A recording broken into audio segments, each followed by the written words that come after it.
Pane Karle. Dnes mezi nás přijel pan Karel. Pane Karle, pojďte. Nebojte se. Pojďte, pane Karle. Pojďte, pane Karle. No tak, bohužel, pane Karle, žádný pokus nebude. No, tak přeci, pane Karle. Dobrý den, dobrý večer. Dobrý večer. Dobrý. Pan Karel. Pane Karle, kolik rekordů už máte na svém kontě? No, zatím ani jeden. Zatím. Takže lámání rekordů není tak říkajíc vaším koníčkem. Ne. No, to vůbec ne. Tak proč jste právě dnes se rozhodl jeden takový rekord pokořit?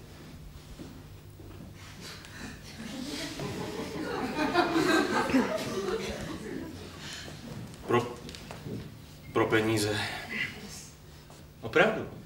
Opravdu vaší jedinou touhou byl mamon? Touha po penězích? Ne, taky bych si chtěl něco dokázat. A co jako? No, že na to mám. No na co? Vydržet 2 minuty bez vzduchu. Ano, tak konečně jsme se dozvěděli, o jaký rekord půjde. 2 minuty ve vzduchu! Ne, jako bez vzduchu, jako bez dechu. Jako nedýchat? No. Ale to bude pouze váš osobní rekord, pane Karle. No, do teďka jsem vydržel 1 minutu 15 a přijde mi, že to je málo. To je opravdu velmi málo. No, tak dobře. Tak můžeme začít. Ano. Prosím.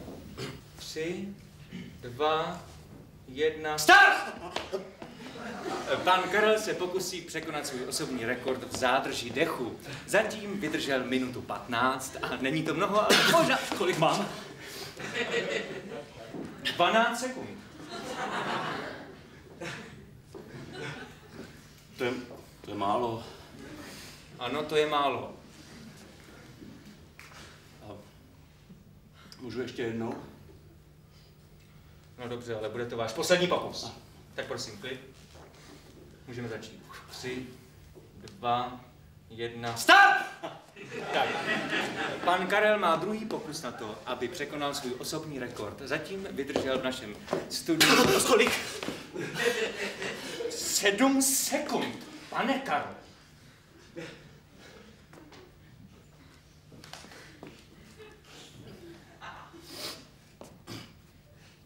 To je taky málo. Ano, to je dokonce méně než váš první pokus.